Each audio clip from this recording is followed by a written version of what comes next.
Hello, everyone. You are listening to the Cut It Out podcast. I'm your host, the Red Wizard. It's a beautiful day today in Buffalo, New York, despite the dark gray skies and slushy snow.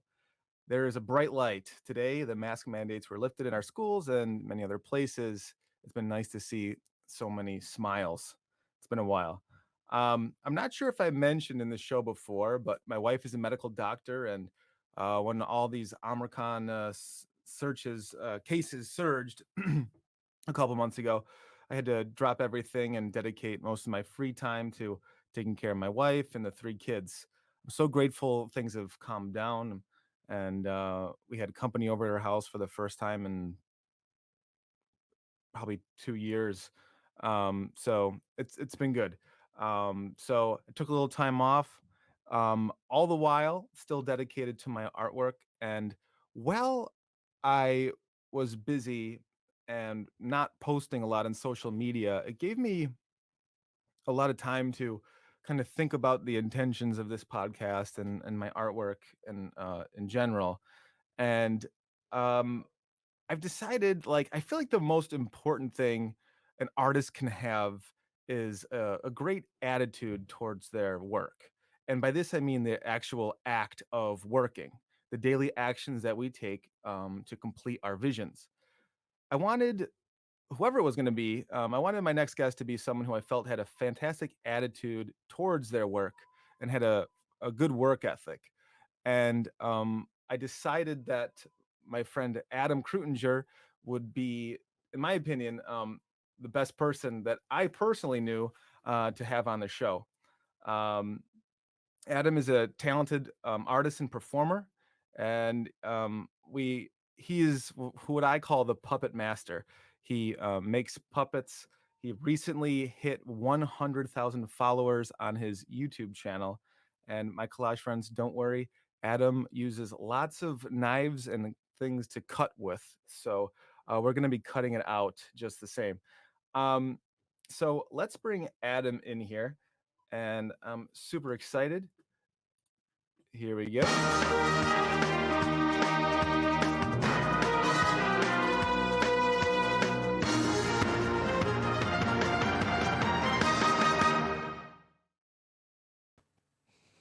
Hey, Adam Dave. Kunzer. Hey, Thanks how's for it going, having me, man? bud. Good. Thanks for having me. Oh, thank you so much. And Adam, you are the reason that I created this podcast. I So, remember. but, I was ordering all this equipment while sitting in a hospital room as Michelle had either just given birth or we were waiting. We weren't even moved to the room that you go in, like, afterwards, where you like take it easy for a couple days. So I was texting you, calling you, and I ordered all this stuff on Amazon. No, I remember exactly. And I'm familiar with that process, too, because, of course, I just went through it 3 months ago again myself. So, Yes, you did. yeah. It's one of those Congratulations. things. It's one of those times where you have, like, no time, but also, like, it's hurry up and wait a lot, that kind of Yes, situation, right? But exactly. yeah, so yeah, perfect. No, I'm so glad to see it's up and going, and I've watched a whole bunch of your episodes, and it's just wonderful to watch you grow.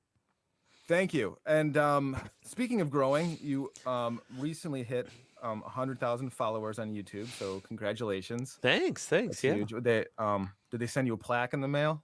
I do. I have my plaque. Yes, I do. That's I, sh- awesome, I man. should grab it a little later. Show you. That's I cool. I wonder if that's going to be more relevant than an Oscar soon. Well, not the 100,000 subscriber one for sure. It's good. It's one of the I said it in one of my unboxing video. The threshold, there's such humongous jumps. So you get the first one, the silver, for your first 100,000 subscribers, and then the next one you don't get to a million. And I mean, a million is a humongous difference. And then the next one after that is 10 million, and then the next one after that is 100 million. So it's just like the gap just is forever getting larger and larger. So, and that's part of why I did my unboxing too, because I realize the chances are this is the only unboxing for an award like this we'll be able to do.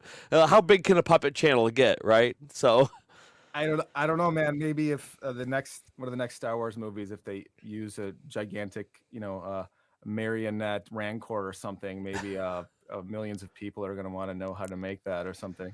Yeah, hopefully So, Star Wars stays relevant. It doesn't seem like it's necessarily happening. As oh, a Star Wars fan, I say that. As a fan, I still love it, but so um, before we get into the nitty gritty of your content, and as we're talking, I'm realizing like just how smart you are about social media and how to use it. And I think it's the name of the game right now. So I think our listeners are going to get a lot of good info from you. But I want to kind of go back to the beginning. Um, well, what makes you tick? Because you, as far as I can tell, and we talk at least once a week, you work on your puppets and your projects every day. I've even seen you live stream while building a puppet while also holding a baby. yes. Yeah.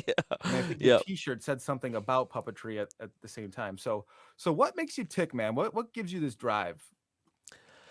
It's one of those things. I think it's something a lot of artists can relate to. Like if you're a true artist, making art is not a choice. It's an outlet. It's like it's again to be cheesy. It's like breathing in a way. If I go, I literally can't go like a week without working on something. If I wanted to, if my life depended on it. And the reason why I started the YouTube channel is it kind of not that you need an excuse to make art, but it's nice to have a reason. So I kind of started doing the YouTube as a way of two things. Number one, to hold myself accountable to keep making art every day or as much as I can, Sure. and then and giving myself a schedule of releasing a video at first every other week. So it gave me a little bit of time to edit and whatnot too. And also just being able to share whatever I'm doing with the world, and hopefully, get some other people interested in it too. The puppetry, that is. Yeah, I think it's that's the one cool kind of helping hand that social media can give you is it does make you accountable, right? One of my favorite quotes for work ethic is Tony Robbins said, "If you want to be great at something, you have to be able to measure it." Right. Yeah. So it's like if you have an Olympic athlete, the reason why they get there is because they're measuring every, damn calorie, Yep. protein, sprint, everything. And social media, even if it's a daily post, Yeah. when I started this my Red Wizard collage as a project, I knew I didn't have the laser focus that you had. I had to kind of literally rein my ADD in that wanted to do 500 things at once. And so I told myself, I'm only going to make collages for the foreseeable future, and I'm going to try to post one every day to Instagram. Yeah. So Well, one thing I just want to pop into and say, like, yeah. as you can imagine, as most artists can, it may look a little bit more organized on the outside than it actually is. In the same way I have, even though I produce something every other week, and now I'm trying to do it every week, there's a lot of things still on my table. Some things that have been on my table for a year, and other side projects that I've started. I know it's something that me and you've talked privately about. I don't think I've really talked publicly about it, but I'm working on a book now that I'm trying to get out by this summer. It's essentially a puppetry 101 book. How to get into puppetry, which is a big project I've been working on for about a year now, and I feel like I'm closing in on it. But again, like there's just so many. I started another channel now too, a more entertainment channel, an educational channel for kids. Mhm. So like I've got so many wheels spinning, and again, oh my gosh, like I just said, so many projects that I have. I have half a puppet sitting over there. I started like a year ago. Mhm. So yeah, I'd like to. And again, when I say that too, like when I say it looks more organized on the outside than it does on the inside, that's not on purpose. Like I'm not doing it to hide things that I'm not doing. It's just Mhm. a matter. I don't know, man. It's just the grass is always greener on the other side. Well, it seems that you certainly do have momentum, right? Because even if you are working on a puppet and you put it aside for a year, you're still keeping the wheels moving, right? And maybe not specifically on that project, but like Oh, you you're mean as moving. in my shop? Yeah, Things are just like the still coming dynamo's out. going. Yeah. Yeah, yeah, Yeah, the my dynamo's buddy, going. and then first of all, I love that quote that you mentioned about the way I've heard it said is what gets measured gets done, which I Mm, think is very true in a lot of things. It's a that's business better. Yeah. mindset as well. But my other buddy, I forgot the exact kind of quote that he says for it. My buddy Brian Seppi tells me, I forgot where he got it from, is like, in order to get more ideas in, you have to let more out, right? Like, Yeah. to make room for new ideas and new projects, you got to get projects off your table and out of your head. And sometimes that's easier said than done, which is why sometimes, even though some of these projects they've been working on for a long time, it's nice to get some of these smaller accomplishments done too. Like, I just built a puppet for a local theater production, and they called me. They said, we need this little puppet. I was like, oh my gosh, I do not have time to take on another project. Hmm. I don't want the hanging over me. But the thing that actually was appealing to me usually comes off as a negative to most people, them saying they need it by this weekend. So it's like, well, I can't let this project drag. So you know what? I'll just take it, whip it out in a day or two, then I've got content. I worked on this local community theater project, which I'm passionate about, not only local things, but local theater as well. So it's something that was able to check a couple boxes for me and make me feel more productive, even though taking that project was literally forcing me to procrastinate from something that I probably actually needed to be doing. I understand. Yeah, well, you reminded me of two things. One of the things that you helped me with the most recently was you introduced me to Seth Godin's idea Mm. of project debt, Yeah. right? Just like you could have a financial debt where you kind of what they say, debtor is slave to creditor, something like that. Where so if you sign on to too many things, then you could be stretched thin. Or in my case, where both of our cases, we have so little free time, being working full time, having our artwork and our families. Um, you basically you talk me off of the ledge of like starting something that I just would have been completely engulfed in and had like probably no chance crawling out. I got super into the risography printers, which are these like weird Japanese printers that you could basically print prints that look like screen prints on. Yeah. And I was like, Adam, oh, this is great. All I got to do is sell this many prints, and this printer's going to be like free, and then I'll be able to do all this stuff with it. And then you're like, well, you're going to be basically worrying about, making ends meet on this printer, and you're not going to be, making your artwork, Yeah. which was true. And that article you sent me about Seth Godin's project that was super helpful. But I do think there is something about taking different things on and maybe letting certain projects go that's important too, because knowing what you like is almost as important as knowing what you don't like, Yeah. right? So I might start a project and I'll be hyped about it, and once I get going, I might just really not enjoy what I'm doing or how the project is turning out. Hmm. And I do think it's important to just let things go, or maybe just put on the back burner, even if it's years. Just be Yeah. like, you know what? I'm slowing down because I'm trying to make this work. Yeah. Or I'm like, oh, I don't even want to go in the studio because I'm trying to make this work. Yeah. So maybe the problem isn't me. It's like what I'm working on is I'm not into it. Yeah. Well, I think when you were talking about that, the reason why it just was so obvious to me right away that was probably the wrong direction for you is just like, and sometimes it's easier to see in other people than it is to see in yourself, which is why Mhm. it's important to have, like, again, as my buddy Brian Seppi says, a thought partner to be able to work things off of. And I just saw, like, I can tell in talking to you, even if you don't know it yourself, like, what your goal is as an artist, and being a printer is not, and doing prints for other people is not part of your overall goal. And I can relate to something that I'm going through myself, because, like, so bad I want to get a 3D printer. I think I could use it so much in my puppet building, and I Mhm. definitely could. But one thing that I do know about 3D printing is, like, it is a whole world of its own. Like, there are people with tons of people with YouTube channels on just 3D printing, like, Mhm. and the machines at this point can take so much maintenance and whatnot, and it's definitely something I could get value out of. But do I need my own, and do I need to do it? If I need something 3D printed, I can call a buddy. I can get it done at school. I can shop that out. So I can still use those elements without needing to invest all this learning and time into it myself. Even though, one thing I'm going to say, one day I know I will get a 3D printer. I'm kind of Mhm. waiting for it to be a little less maintenance. The technology is growing, getting way better every single year with it. So I figure in about 5 years, it'll be way less maintenance than they currently are. Mhm. But again, it's just something that again, like you said too, I'm struggling to have more time right now to even make the art that I'm making, let alone to mess around with that clerical, technical work of learning and output of something that's just like a piece of what my overall goal is. Yeah. Hmm.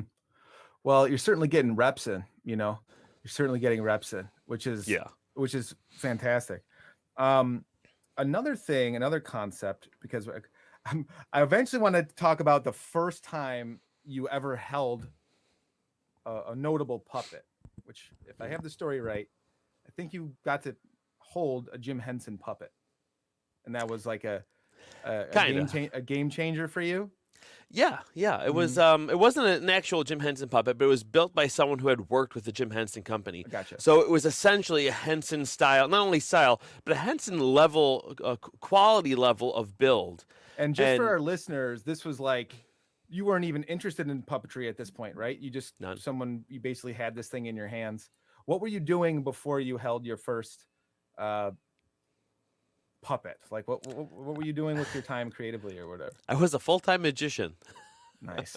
Yeah, doing magic shows, and at the time, I was involved in a theater production of Little Shop of Horrors, where they needed three puppeteers, a main puppeteer, which was not me, and two other side puppeteers to do like the branches and stuff. Mhm. And they said, "Oh, he's a magician. That's kind of like a puppeteer. Why don't we have him do it?" Uh-huh. Okay. But then I met my buddy Zach, who had that puppet, that frog puppet that he named Sebastian, kind of like a Mm. Hugh Hefner Kermit the Frog style puppet, but again built by Terry Angus, who again worked on Fraggle Rock, and again had a Henson level quality of building. And I saw Mhm. this thing in my hand. You see him on TV. I never thought, like, I knew they were puppets on Sesame Street and Fraggle Rock, but they just seemed like live cartoon characters. Like, it didn't seem I never looked at those characters and said somebody made that. No, they're just like characters that are alive. But seeing one in my hands, I was like, wow! Immediately, just like hit me like a ton of bricks. Like, somebody made this. This is art, and I want to be a part of this. That's great. And then from that moment, it was 2008, I never looked back. Started making puppets that weekend. And then, yeah. So was it like kind of looking on the inside of it and seeing like the components, or what? Not even. What I did struck do you that that it was all eventually. this? Yeah. I did do that eventually to kind of learn, see what kind of techniques were being used. But it Mhm. wasn't even that. It was just a matter of holding the physical thing in your hand. Mhm. It Mhm. was just surreal because again, you only ever see it on TV. It's imagine like holding a cartoon character. It's like Yeah. you can't even do that, but this is the closest thing to being able to do that, and then just seeing it in your hands, right? It's like Mhm. wow, like this is look at there's a screw inside of here. Like what? Like it was just surreal to me at the time. So that was in 2008. And when did you start making like consistent YouTube videos, sharing with people like how to make puppets? Would you say like Mm. originally most of your content was sharing like puppet building and like stuff like that? No, not necessarily, because I wasn't. I was mostly so I started making puppets right away, Hmm. and at the time, my main, I would just post them on Facebook. I would just Hmm. post them on Facebook. And I think at the time, Facebook was less for like putting any videos up. It was mostly just photos. So I just like take a mini video of a process, of a puppet partway built, and then film that and throw it on YouTube so I could share that link on Facebook. But then I Hmm. just get lots of people asking me questions on Facebook, like, "Oh, how did you make this? Like, this is so good. Oh, what fur did you use? What this? How did you do that? Where's the pattern?" Getting all these questions, and it was just I was grateful for it that people were interested in the work, but it was so many. I was honestly kind of annoyed. So I was like, you know what? People keep asking me how to do this. Like, I'm going to make one video on how to make a puppet. So anytime anyone asks me, I don't even have to like respond. I can just get the link, send it to them. Boom. This is the technique that I use. Done. Mhm. Just be able to, essentially save more of my time. 'Cause I don't want to be answering people's questions all day. I want to Yeah. make puppets. Yeah. So I made one video. I think that was 2012, 14. I don't even remember. It was a while ago. Mhm. I think at this Mhm. point it was like 6 or 7 years ago. And I just made the head, and I made that video. Took forever, a lot of editing. Oh my gosh, it looks so different. It's in this very room too. Posted it, and then just forgot about it. Completely forgot about it. Never finished that puppet. All I made was the head, you know. And Mhm. then like 2 or 3 years went by, and I looked back at that video, and it had like over 200,000 views on it. I was like, wow, Whoa. that's kind of a lot. Mhm. And looking at all the comments, people like, how do you make the body? Where's the body video? Because it was just the head. Where's part two? I can't find part two. I've been searching all day. So I was like, oh boy, like I never finished that puppet. And I couldn't finish it because I didn't even have the head anymore. I was like, you know what? Uh, And at the time I got a new camera and I got a new editing software too. And luckily I enjoy the process of, filming and editing videos. So I was like, you Mhm. know what? I'm going to start again, make a new series beginning to end. It was actually the making of this green puppet here. Mhm. Ended up being 22 episodes long. Wow. Videos ranging from anywhere from probably about 5 minutes to 12 minutes each. And then made that. But in the process of making those 22 videos, I was like, you know what? I like making videos and I Mhm. like making puppets. I'm like, I'm just going to do it. I'm going to keep doing it. I learned video editing in high school. I took all those courses. Mhm. So I had the background and interest and aptitude to do it. And I just, again, then I was like, what, how can I make sure that I keep doing this? I'm like, I'm going to make a schedule. What gets measured gets done. Every other Wednesday, I'm going to release a video. And then that's what I did. And I did that for, 4 or 5 years. And then we started the podcast. So I started doing that in between the weeks. So it was Mhm. weekly videos. And then last year, I was able to get an editor, which was amazing because it turned my editing time into more building time. So now Mhm. I can just build, send the footage instead of edit, build, and just keep sending footage. So I was able to do weekly tutorials for a while. Now I've kind of, since having my son, Mhm. go back and forth to bi-weekly and weekly, but yeah, I was able to get into a rhythm again, and it just, I'm just enjoying it, trying to make the most out of it. It's Mhm. helped Mhm. me grow so much. Like, I don't know if I would have developed as an artist as much as I have if I wasn't forcing that output. So that kind of brings us back to what we were talking about first, is this, maybe it's not accountability anymore, but it's like, hey, I got to make a video. I have people that want to know what I'm up to. And you have a Facebook community online, right? You have a whole community of people that now are helping each other, give each other tips in building puppets. How many people are in the Kreutinger Puppets Facebook group? Yeah, I just changed the name recently because I just changed the name of my whole channel to Puppet Nerd. So Puppet now Nerd, it's yeah. the Puppet Nerd tutorial Q&A. Oh gosh, I think it's over 10,000 now. Last I checked. Mhm. But no, that's going great too, and it's a nice little community of people learning. And one thing that's really amazing is just like since I started that group, like again 4 or 5 years ago, maybe even just 3 years ago, there's people who've been in there since the beginning, and seeing them post their puppets 3 years ago versus Mhm. seeing those same people post them now, just seeing like, wow, holy cow, like the improvements that they've had and watching them all grow too has been amazing. And they're equally there to help people that maybe just joined this week and are still learning, showing people what they came up with, showing processes that they've done, little Mhm. things that they've tweaked. Oh, Adam did this, but I found this works better for me, which is Mhm. great. Which is great because again, the other thing is too, like, because you look at my YouTube channel, most of my videos are framed as a tutorial, but truthfully, not all of them were meant necessarily to be that. Like, it was just like, I need to do this technique and or learn this tech. Oh, here's a perfect example. The video that I just posted this last week for my birthday was how to make these, like on Sesame Street, these number puppets here, Mm-hmm. okay? Mm-hmm. Like, here's number Oh, it was 3. just your 36th birthday, wasn't it? Is that why you got the 34th, 34th, 34th? and this Okay. guy's pupil just fell off. But the 4, I had never made those styles of puppets before. I've never made them before, but I had an idea of how it would come together, so I just filmed the making of it and talked about what I was doing as I was doing it, and then all of a sudden it's a tutorial. It's a how-to video. Even though essentially I'm kind of teaching something that I've never even done exactly. Yes, I've built puppets, hundreds of puppets, you know, but the technique was a little different than what I traditionally use. So I was really just taking people on the journey with me, but framing it as a tutorial.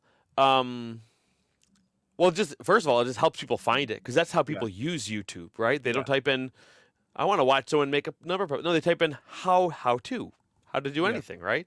So that framing alone just helps people find it, which I think helps everybody. So that brings me to the next thing I want to bring up. You and I are both Gary Vee fans. I think it's fair to call Gary Vee a social media guru or genius. Sometimes I think his like secret weapon is really just the fact that he tells the story about how he's going to buy the New York Giants one day. So I think it's the Jets. I'm sorry, Jets. Oh God, Jesus Christ, Gary Vee. I'm so sorry. So, and he's got it down where he's like, I'll be like 70 years old by the time I could afford. God only knows how many. Probably costs over. I don't even know how much. I don't watch football, but over $1 billion to probably buy that for fun.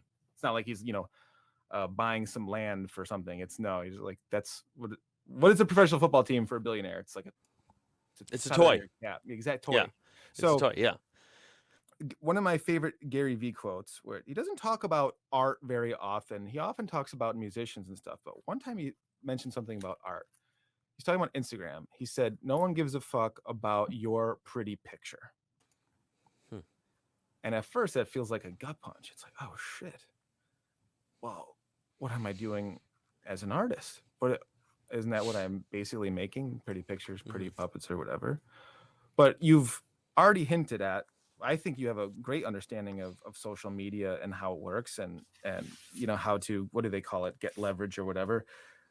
You're making your puppets anyway. And yes, maybe in social media, you're making puppets that you normally wouldn't.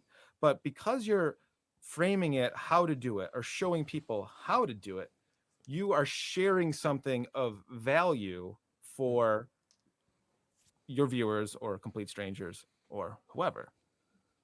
So you've built this community on Facebook. You have this successful YouTube channel.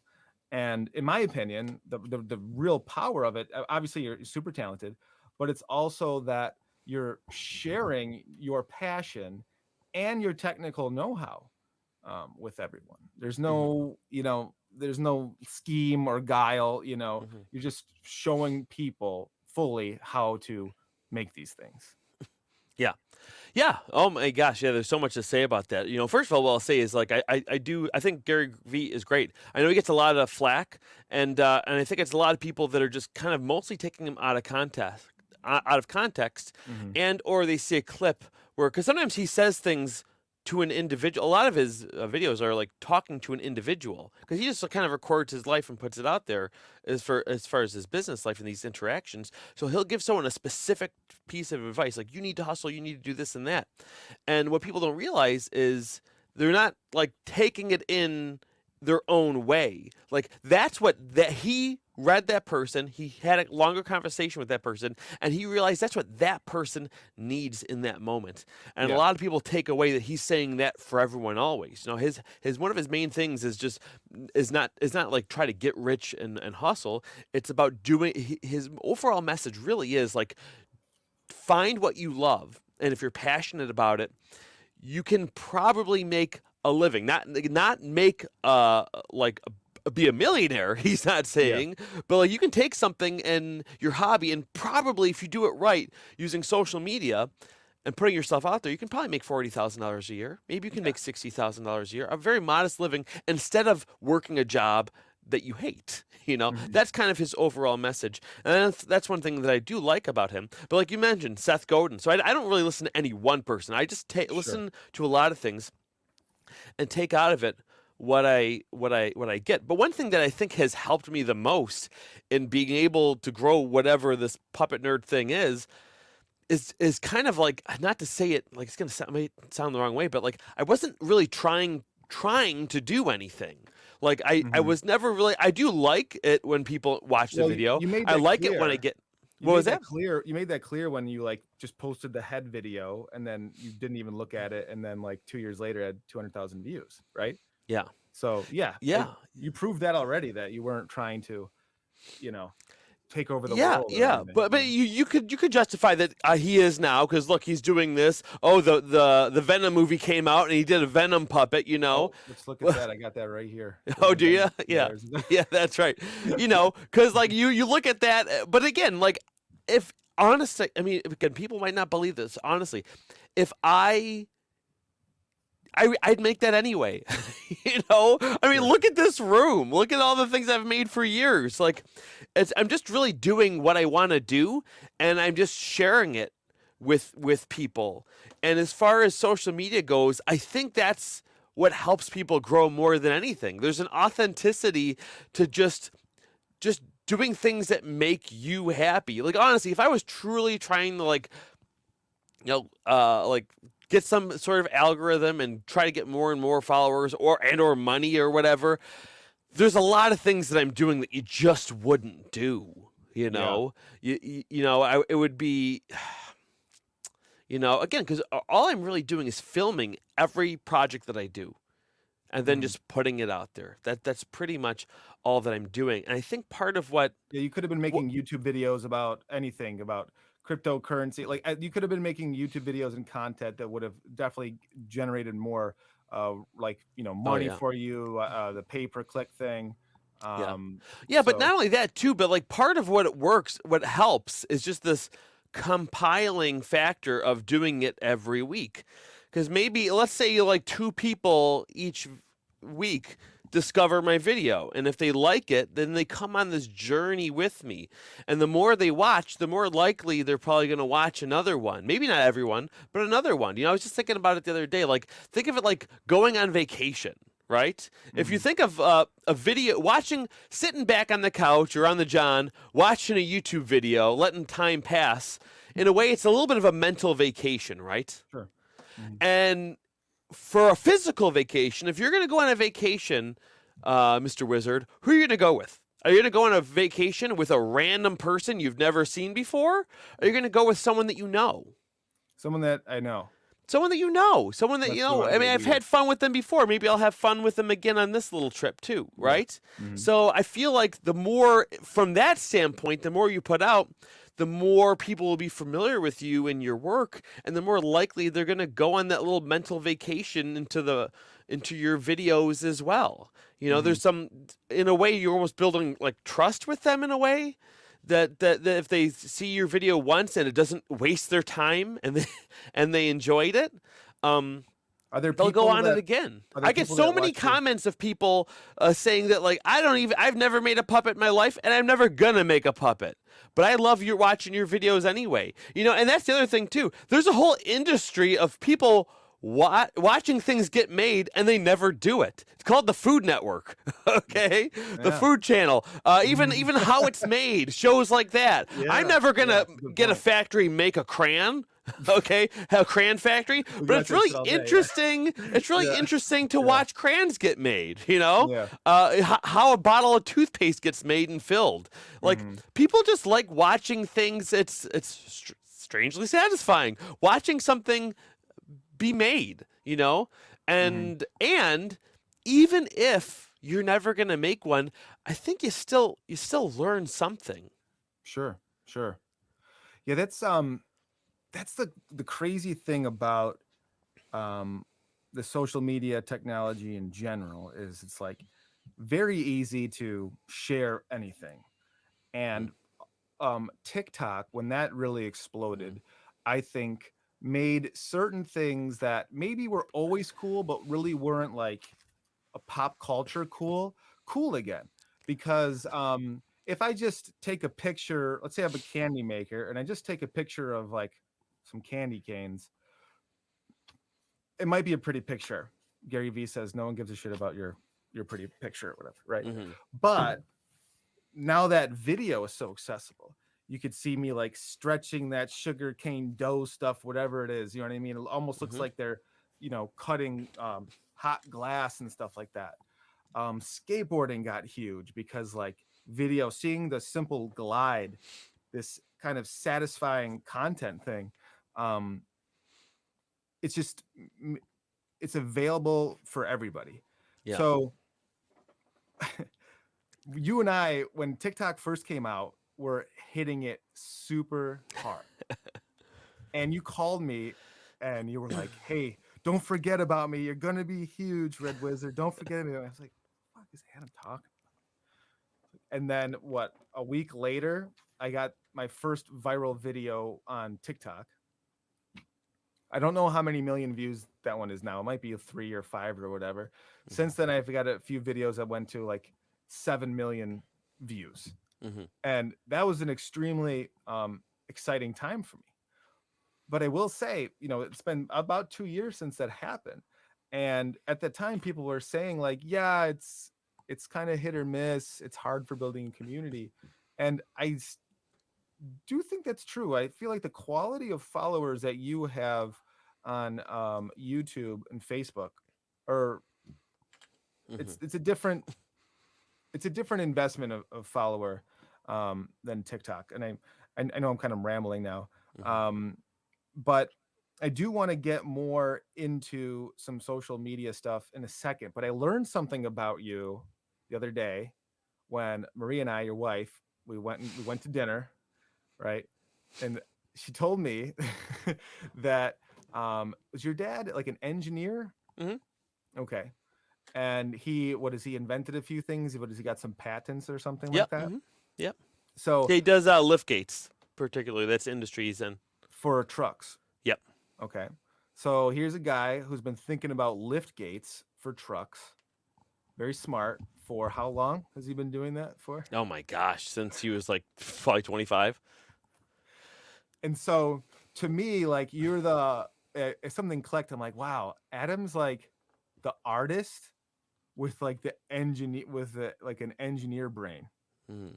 because some of the stuff that you make, like the way it articulates, the way that it it, it can adjust and move, like you're not just using cloth and sewing stuff, you're using wire and metal and wood, you're using what, vacuum, uh what's that thing that you could like vacuum, Yeah, vacuum forming.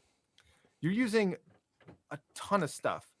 Well, at the same time, you're just like with a cooking channel. I think why cooking like everyone enjoys, because you saw yourself cook, you've seen your grandmother cook, you kind of know how it works. Mhm. What I think so awesome about your YouTube channel is, even though you're making all this complicated stuff, it's like it you could you intuitively, it makes sense when you're watching it. Mm. Just as a viewer. So anyway, your Yeah, content I is really try to cool. make it as accessible as possible. Mhm. Even processes that are complicated, I try to show them in an uncomplicated way, or to really break it down. Like for like again, vacuum formers can get extremely complex. There are ones as big as the room that I'm in. But the Mhm. one I have is a little $100 dental one, which is great for little things for makers, and even a mold making casting process can get so extremely complicated. But I try to break it down in a simple way that's accessible to people. And I think that's part of what people like. But just to get a little bit over to what you were talking about, followers and whatnot. So I'm not saying you're doing this, but people get so caught up in followers and subscribers and what Mhm. that means, right? Mhm. And I think part of why I have the outlook that I have on social media And why I say when I say I mean, like, again, I value everyone who follows me, and really, and more so the people who are part of the community and in the groups and Mhm. into the comments and having a conversation. That I really value. The number, even though I acknowledge it and I'm grateful for it because it's other people, it doesn't mean what people think it means. Because, like, followers, like, Mm.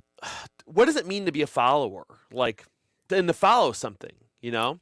And I and couldn't and to tell you. subscribe, like, what does all that mean? So, like, in my head, all these things mean different things, and they also mean different things in different platforms. For Mhm. example, on YouTube, to me, a subscriber isn't like, I have over 100,000 subscribers. Every video I make doesn't get 100,000 views. No, so how much are they following me if they haven't? If my recent one that I posted only has 10,000 views, right? Mhm. I didn't even hit my whole audience. Not to mention, if I look at my analytics, it'll show me a certain percentage of the watchers that aren't even subscribers. So a Mhm. subscription on YouTube is really more of a bookmark, the way I see it.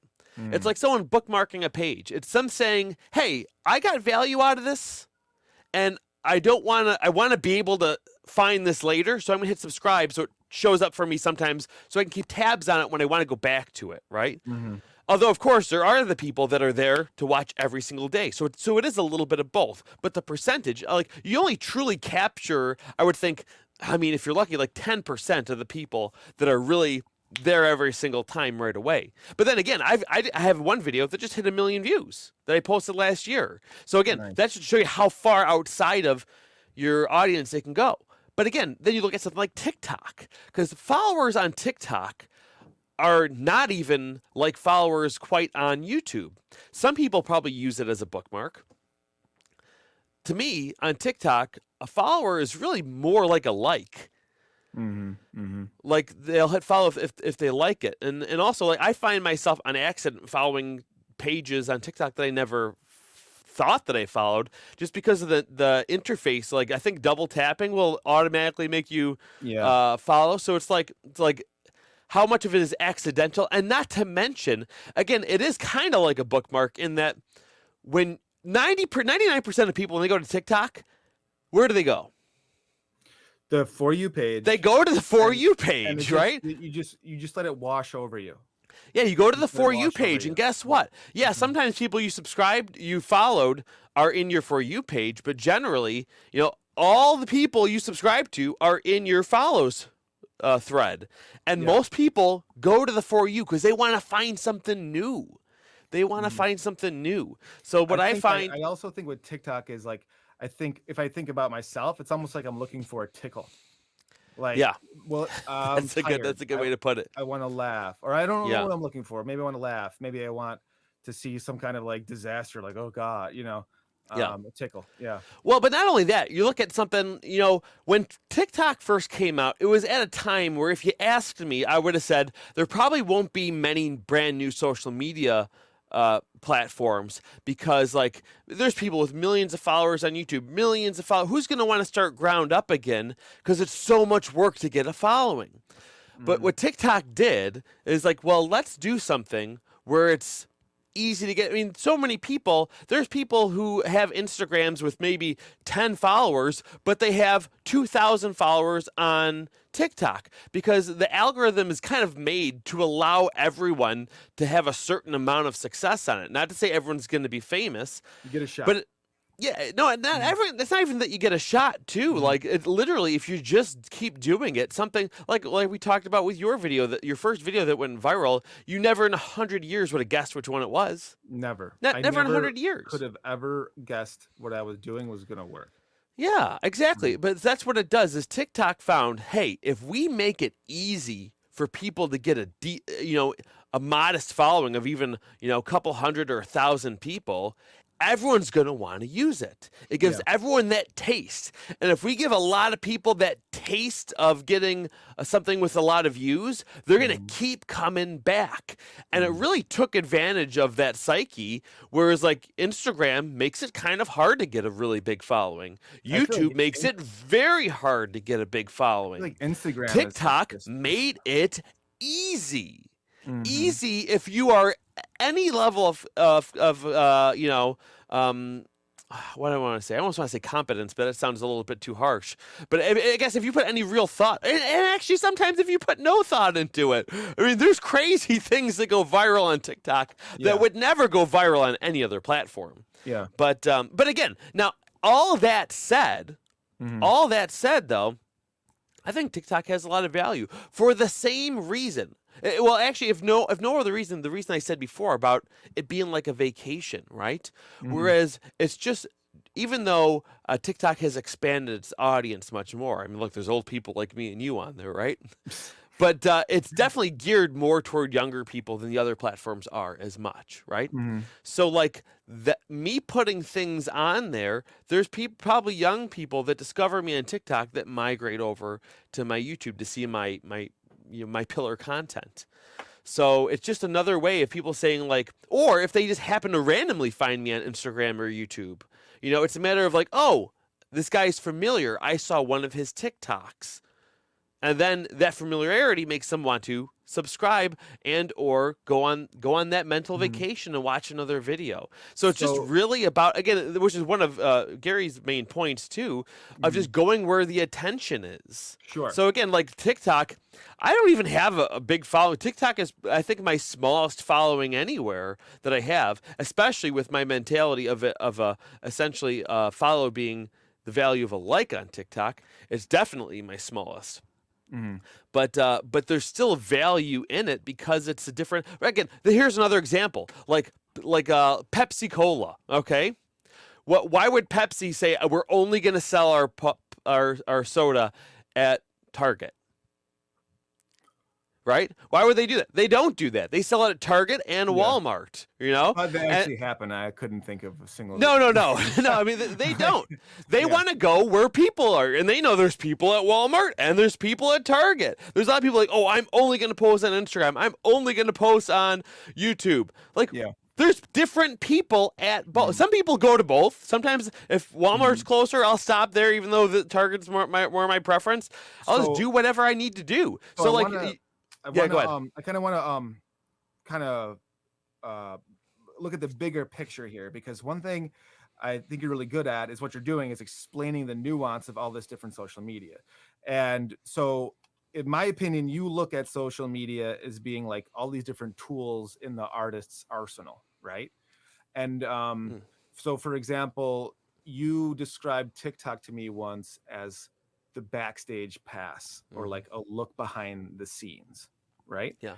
Because if you're building a 20-minute video on how to build a magical dragon or something like that, you can't make a 20-minute video on TikTok, and you're never going to ask TikTok, you're never going to type in TikTok, how do I build a puppet? How do I fix my sink?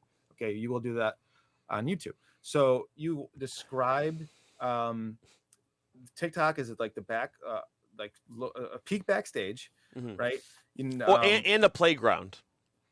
a playground. So what do you mean by like? Well, hold on. So let's look at let's just hit at some of the other ones, or at least bring them to the table real quick. So Hmm. we talked a bit about TikTok. We've talked about YouTube.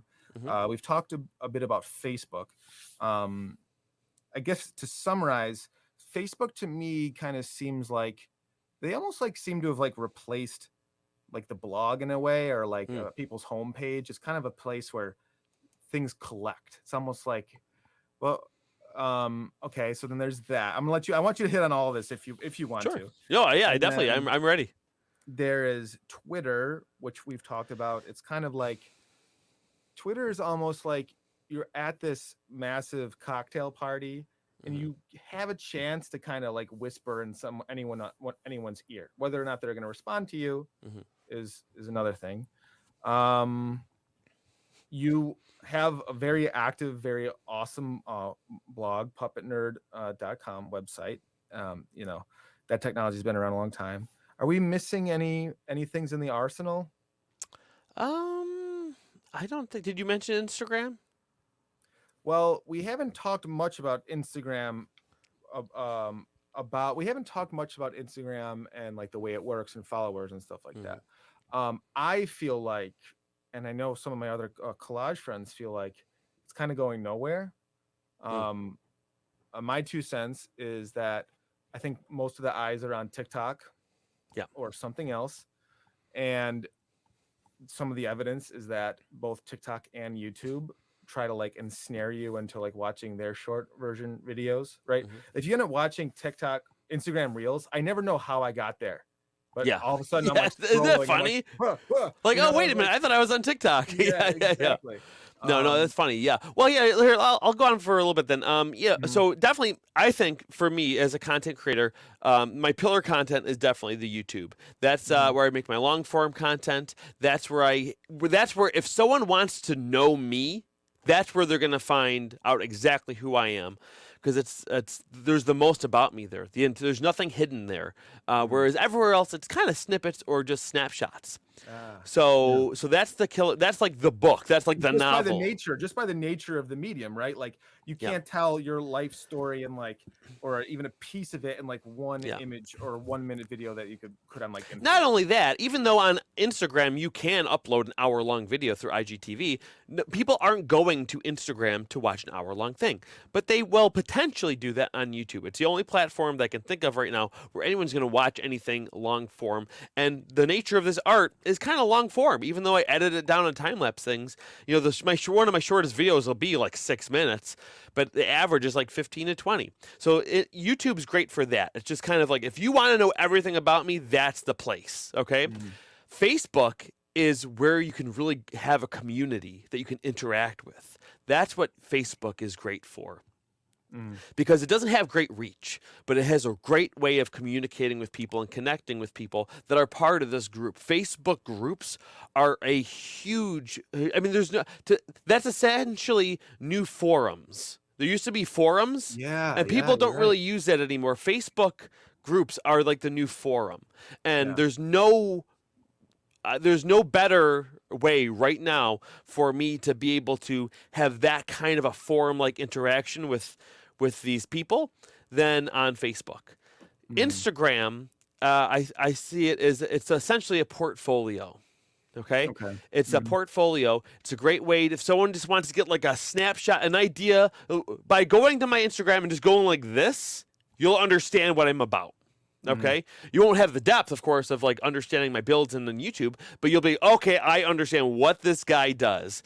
Now, of course, there's a little bit of a wrench thrown in there now that they have the reels, Mhm. which is again essentially just the TikTok.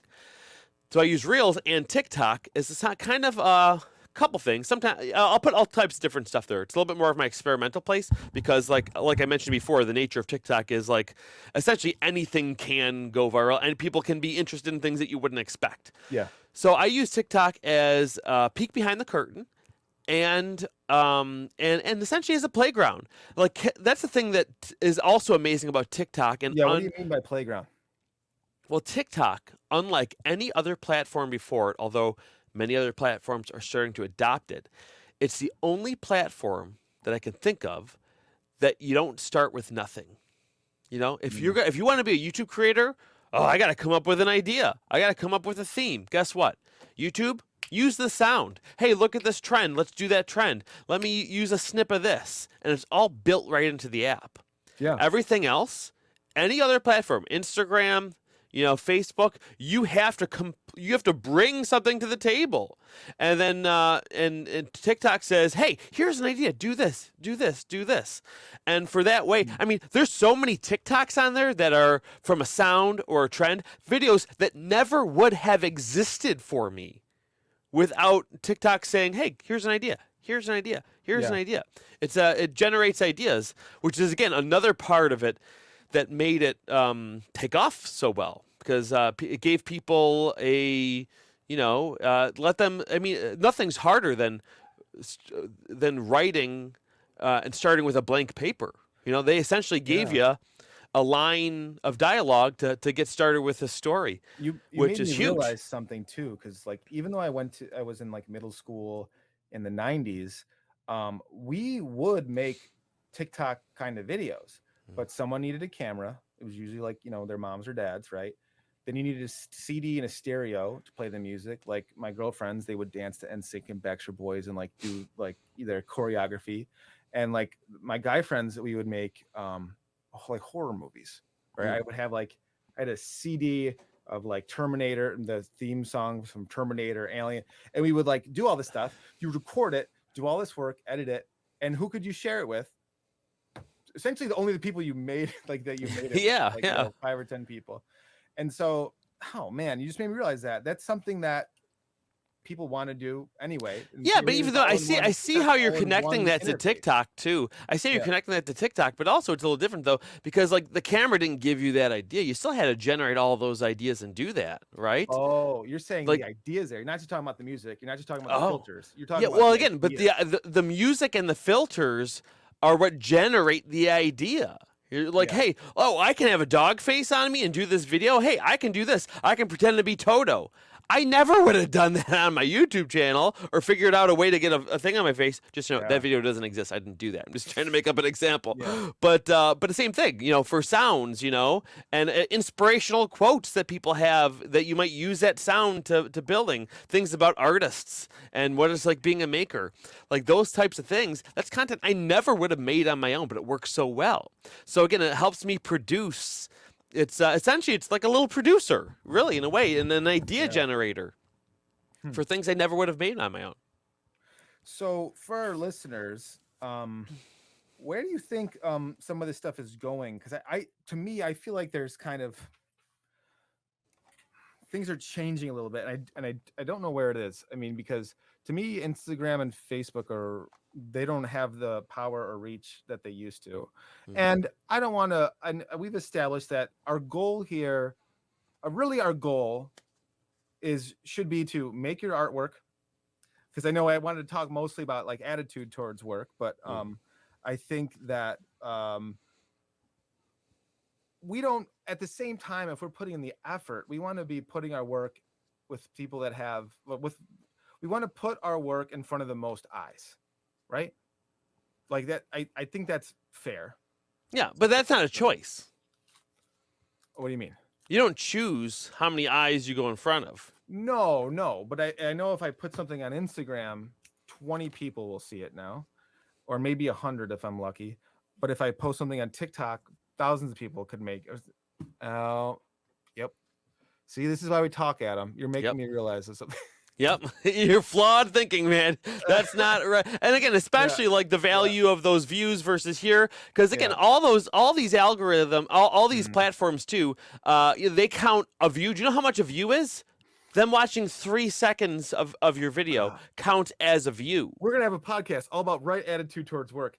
Adam, how do I get the most people to see my shit no matter what? Oh, Jesus Christ. By giving, because here's the thing. Here's the whole thing. Yeah, and I think I've said this to you before, and not to be confused with what I said a minute ago about followers. Like, what is a follower? Literally, a follower. What does it mean to be a follower? Not on social media. A follower. In order to follow something, it has to be moving. Okay? You can only follow something that's moving. If something's not moving, you can't follow it. That's why I make weekly videos. You want to go on a journey with me, I have to be moving. You want to follow me, I have to be moving. So many people make 10 videos and be like, "Oh, no one's watching. This isn't working," and then they stop. You didn't give it enough of a chance. And if you've made it for a couple of years and it's still not working, then maybe reevaluate a little bit. But like, you can't follow something that's not moving. And the best thing that's going to keep you motivated as a creator is not paying attention to it. Okay? I don't often look back and be, how many people are following? Oh, shit, and even not only that, first of all, when you're beginning, it's depressing to look back. Oh, there's like nobody back there. Okay. Yeah. And even if you're, and I'm not saying I'm at this point because I'm not, but I can imagine having millions and millions of followers, and you look back, you're like, oh my god, I can't be in charge. I don't feel like an adult yet. I can't have this responsibility. You're like, you kind of have to an extent, put your head down and just do what you love.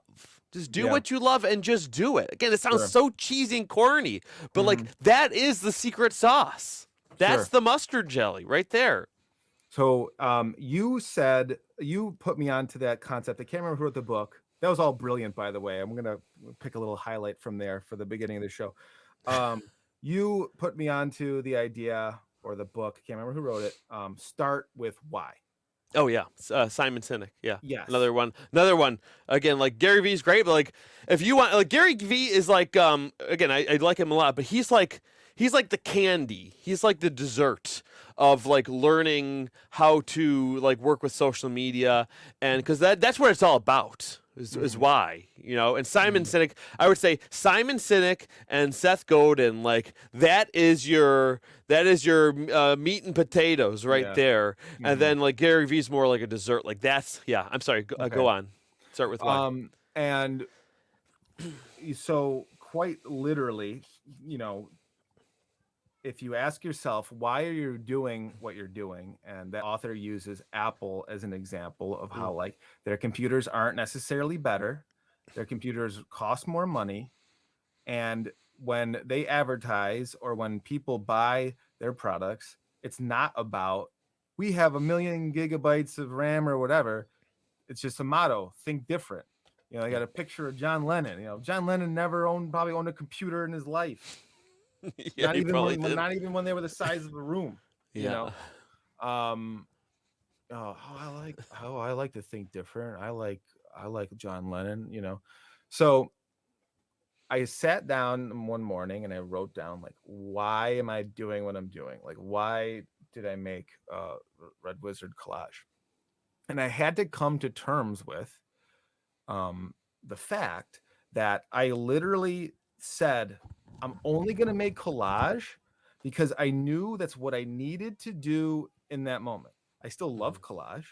I felt like I was good at it. That's one of the reasons why I chose it. But I knew I needed to rein in my own like ADD and scatterbrain.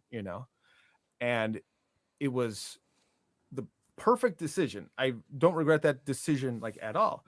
But as I'm typing it, start with why, I'm like, wow, man, my why just seems like not that great or whatever. But it helped me realize like I started only making collages for the reason I just said, which is like, dude, you got to focus, right? I made Hmm. myself focus for probably, I only made collages for maybe 2 years. Okay. Yeah. And that was amazing for me because I learned how to teach myself how to make art. I learned how to use all the social media. I learned how to make myself accountable. Okay. But as I typed that out, I was like, all right, well, I want to do other stuff too, Hmm. you know? And as I learned more about myself as an artist, um, it was kind of the metamorphosis moment where I was like, shit, like I got to make other stuff than collage right now.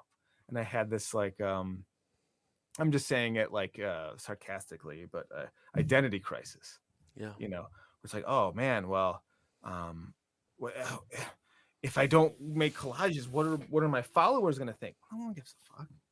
You know what I mean? Yeah. And if they do, like, what, they're just being an asshole. Yeah. And so I learned how to make comics. I kind of locked myself in the basement, and I got kind of shy. I didn't like post a Hmm. lot on social media because I wanted to learn how to do this stuff. And um, when I was collaging with comics, I realized like, oh, I thought I wanted to be an artist when I got to high school because I loved Hmm. H.R. Geiger and Alien. But the comics showed me myself like a mirror when I was like in second grade. Hmm. I wanted to be an artist before high school. Yeah. And these comics is what made me want to be an artist, right? And that start with why, that advice was like enormous, just Hmm. absolutely enormous. Why? I mean, am I getting it wrong? But is it really, you ask yourself like, what's your kind of mission statement, or like, why are you doing what are you doing? That seems to be the most important, essential question. Would Yeah. you agree with that? Yeah. Oh, without a doubt. Which is why, because again, we're such good friends. We talk so much, and I feel like I understand your art, which is why I could tell when you were wanting to get that printer, like that's not part of your why. And sometimes you Mhm. got the blinders out. You can justify it to yourself by like you needing to print things. You can have someone else print it. You don't need to do that part of the process. It's getting in the way of your why. And even like you talking about narrowing down to collage, collage is the perfect thing for you on so many different levels. And the one Mhm. part that you're still a little bit battling with is like don't put that yourself in a box with that. You can still be the collage artist. Like look at you. You're talking to a puppet maker. Yeah. How is this a collage podcast when Hmm. you're talking to a puppet maker? Do you know Yeah. why? Do you know why it is? Because you use OLFA cutting knives. No, no, because you are the collage artist. We're going on a Wow. journey through the mind of a collage artist. What would it be like if a collage artist talked to this type of artist? What if it be like you whatever you Mhm. do brings collage to it because I'm you moving. are I'm moving. because you're I'm moving. attached to it. It Yeah. is, right? Mhm. And again, collage is the perfect thing for it too, because if you in a way, almost every art form is collage like a puppet. What is a collage? A bunch of different pieces coming together to make one piece, right? Mhm. A Mhm. puppet is fur and foam. It uses tailoring. It uses sewing. It uses sculpting. It's like a collage of all these different mediums and techniques to make that piece. Like Sure. again, life is a collage. You are not just an artist. You are also a father. You're a teacher. You're all these things. Like Mhm. David, the Red Wizard, is a Mhm. collage of all these different aspects of life. And Sure. and again, like and the fact and part of why I'm bringing this up too, and why I mentioned that too, is because Mhm. like even in the beginning of this podcast, you almost apologize. You practically apologize to your artists, to your Sorry, we have a listeners. puppet maker. Yeah, sorry, I'm bringing on a puppet maker. We'll get back to collage stuff soon. Like it is I didn't collage think that because of originally, you. but yeah, yeah, It is collage because of you. So Mhm.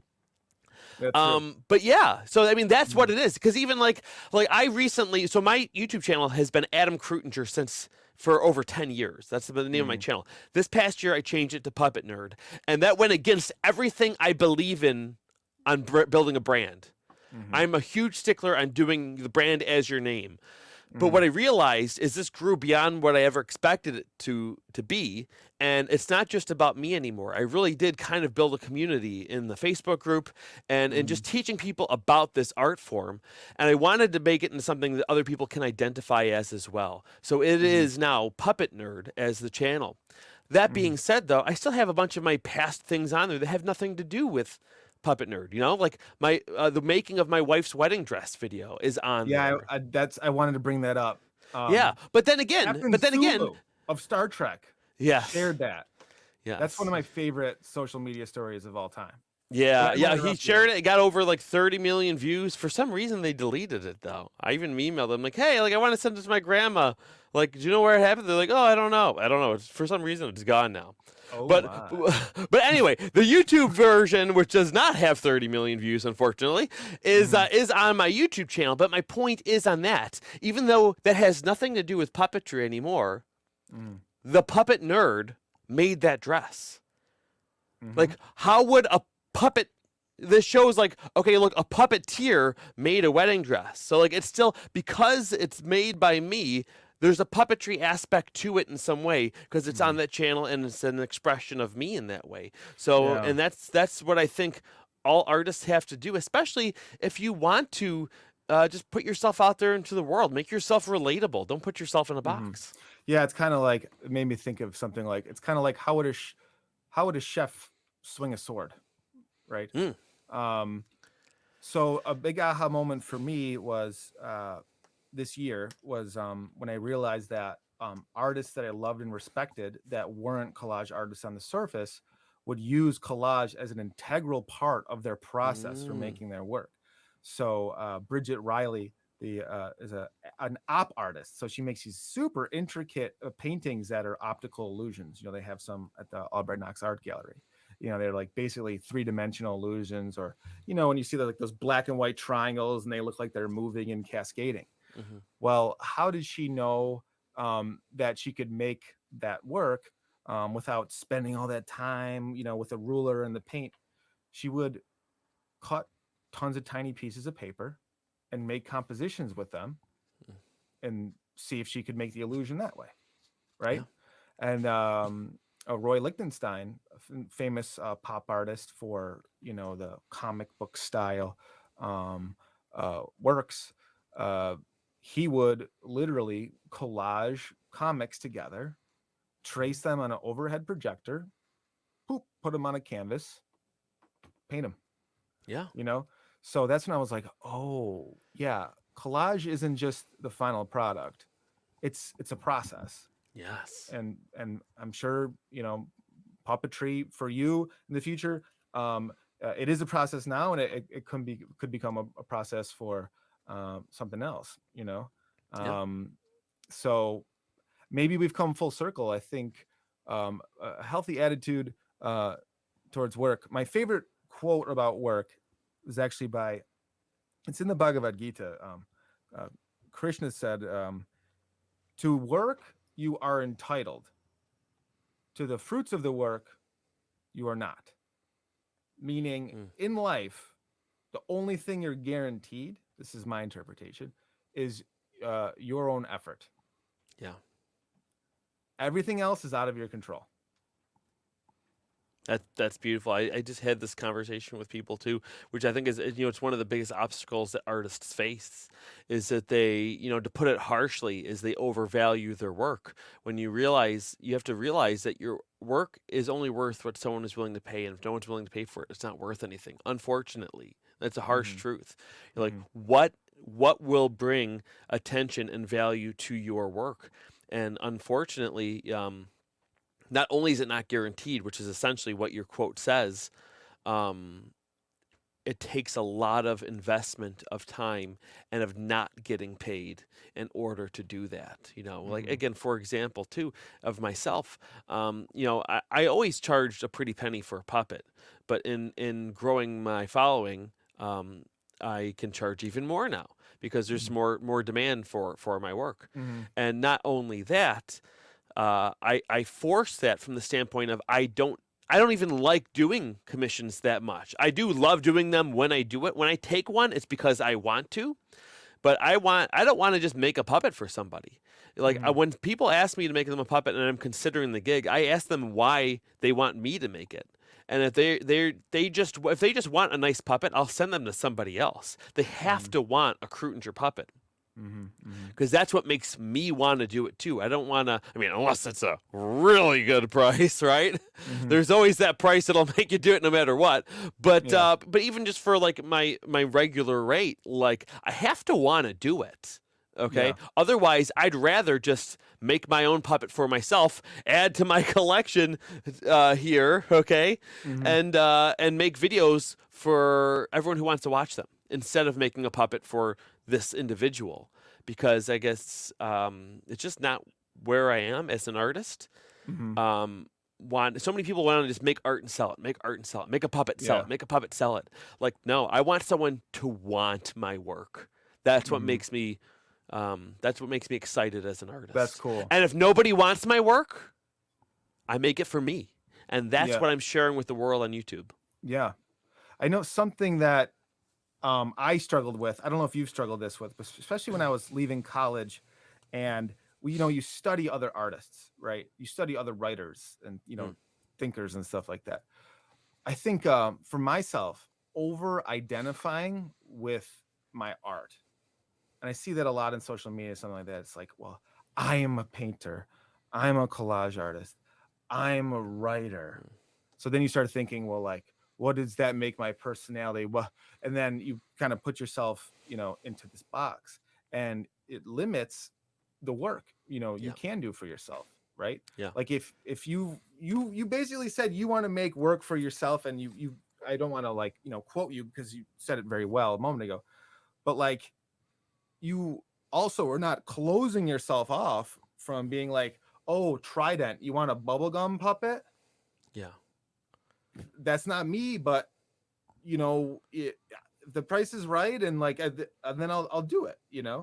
and that's not a shallow thing at all. That's you being Mm-mm. open, and that's you being like, hey, now I've brought the Trident Mm. bubblegum puppet Yeah. into the world, and you learn something from it, Well, right? that not only that too, but like, yeah, you're right. I can see someone taking what I just said there of something being for the right price, of that being kind of a shallow. But the reason why it's not, if I'm Mm-hmm. taking on a project that I don't want to do just because it's like a buttload of money, it's because that money will allow me to make more of what I do want to do. Yes. Right? It'll give Yes. me a little bit more freedom, okay? And Yeah. and also, I mean, really, I've got a family, to Yeah. take care of too. So, like, let's say if I get 50 grand for a puppet that I don't want to make, I'm now excited. Like, what price made me excited to do this puppet that I don't really want to do? Like, that excites me because that's going to give me a lot more freedom to do more. Like, I can get a new Sure. machine. I can invest into a nicer camera for what I'm doing. It'll allow me to keep doing what I'm doing even more. Sure. And for all the youngsters in college, how much is a year of your tuition at school right now? It might Yeah. be 50 grand, right? Yeah.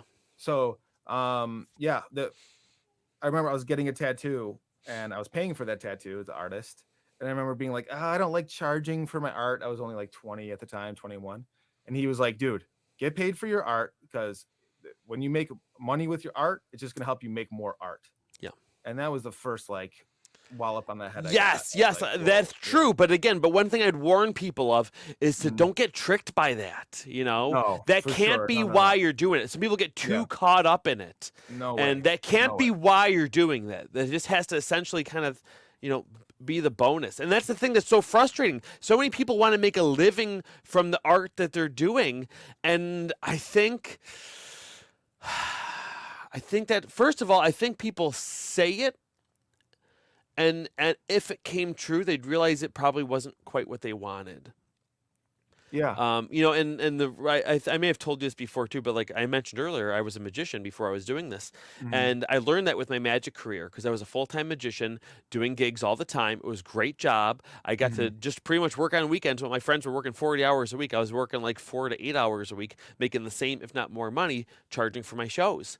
But it got to a point where I was, again, taking gigs that I didn't want to do because I needed the money. And it started to make me fall out of love with that performing art. But that can go for any art, for making art, just doing too many commissions, taking on projects that you don't want to do and aren't passionate about, and or hate. That's not going to make you fall in love with your art more. Yeah. It's not going to make you fall. It's going to make you resent doing the thing that you loved. Sure. Right? I've been there before, man. I was passionate about garden design. Yeah. And I eventually hated it because I was sweating bullets, dude. I would wake up with my heart pounding, being like, holy shit, I have so much to do. I'm broke. Right? Like this design that's it's a creative gig. Like starving artist is not it's a real thing, man. It's a real thing. And even the jobs that you take on for more money, those could be the ones that bite you in the ass even harder. What allowed me to grow my art and to be able to charge more was saying no. Saying no to gigs that I didn't want to do. It made me have to charge more for the ones that I did want to do, and it made me not resent what I was doing, saying no. However, you have to make sure you're in a position where you can say no. And that for me, that was having a day job. And I am an elementary school teacher like you, an art teacher.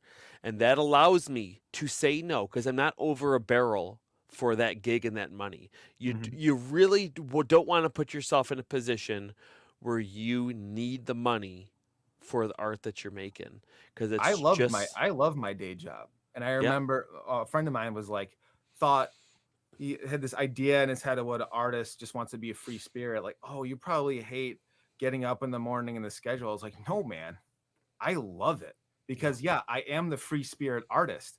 And if I'm just left in the void for myself, at least, it's very hard for me to have discipline.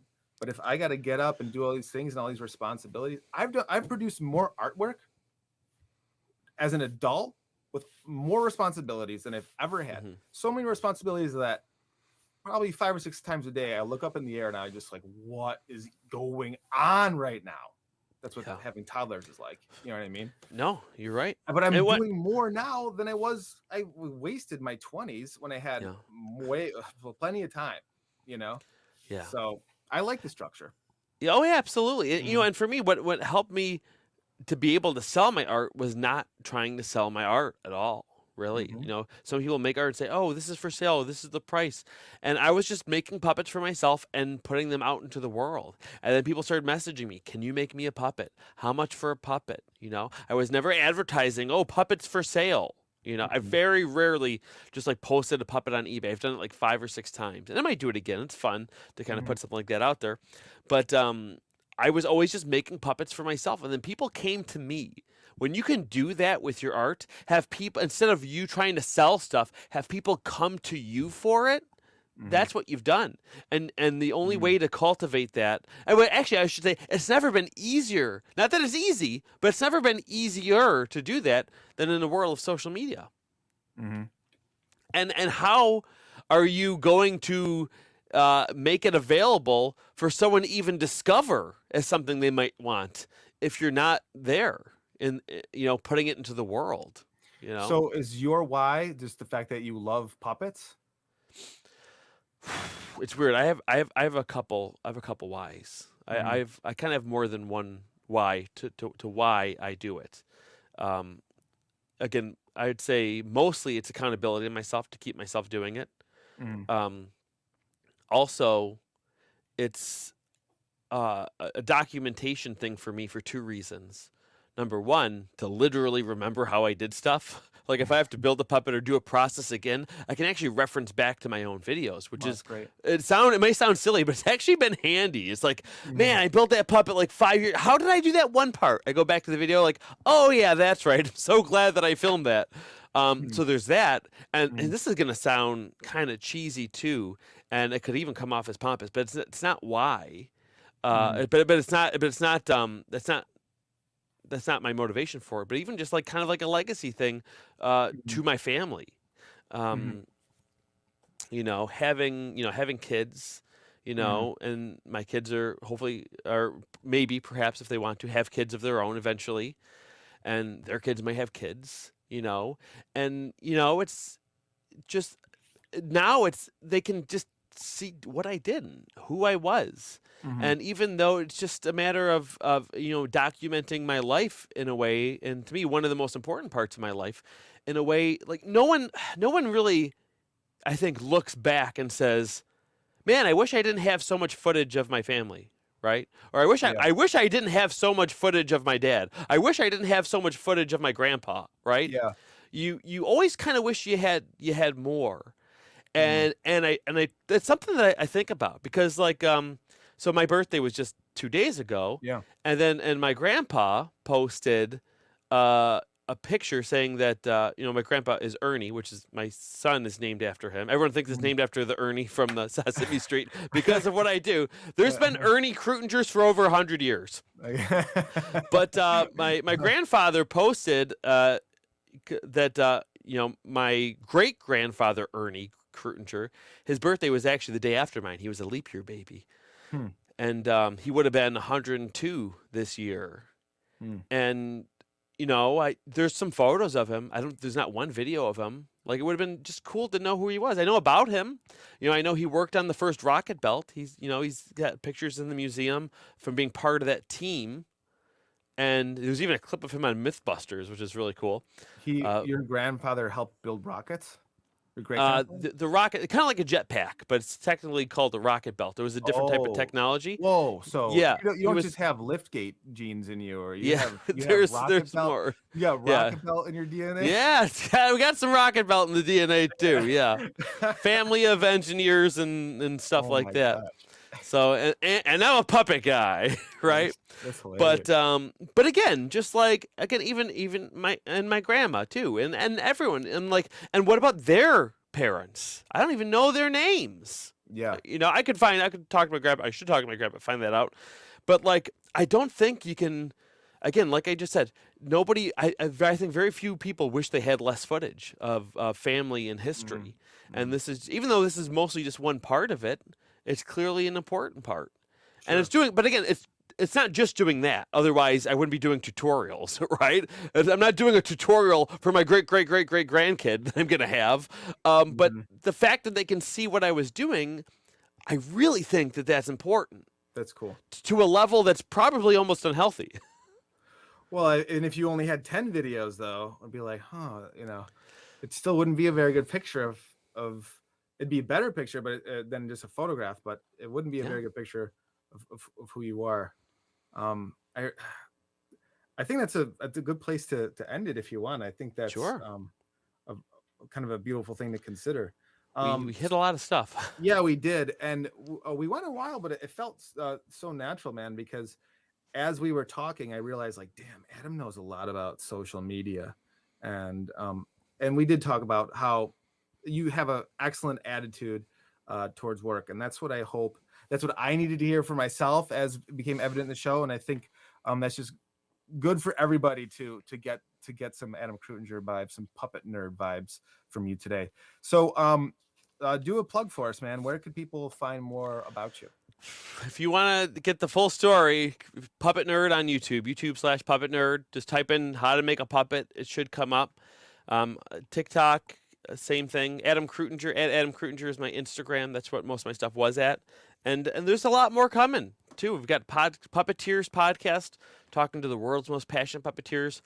Weekly videos on Puppet Nerd, how to make puppets, all kinds of You've stuff. spoken to like legendary puppeteers. When I saw that you Oh, spoke yeah. with the guy who made the chest burster from Alien, I was Oh, like, yeah. whoa.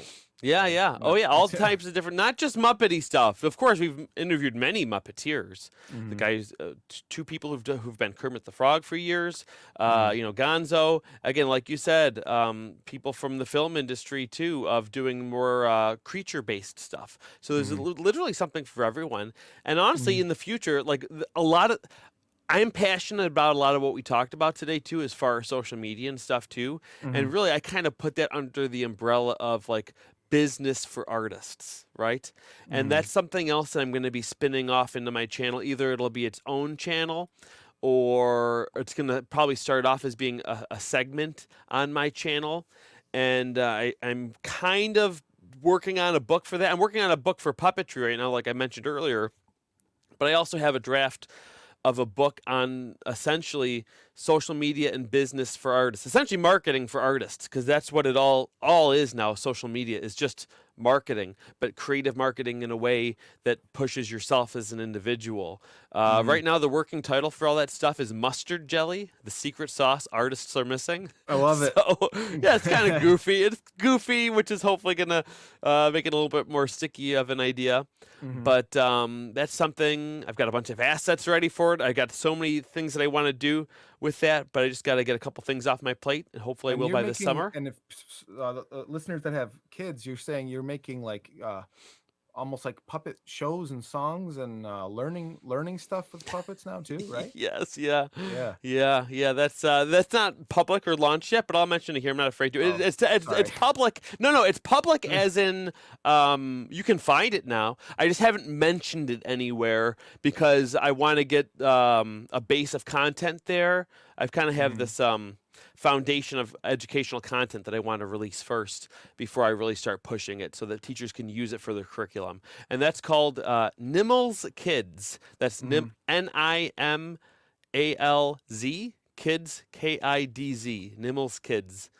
Yeah. Well, Adam, I think we could safely say that you are moving, and you could only follow something that's moving. So, ladies and gentlemen, Adam Kreutinger is moving, and if you want to follow him, I highly recommend it. So, Adam, thank you so much. You've definitely decluttered my brain, and I'm sure you have many others today. Thank you so much. Thanks so much, Dave. Talk to you soon, bud. See ya.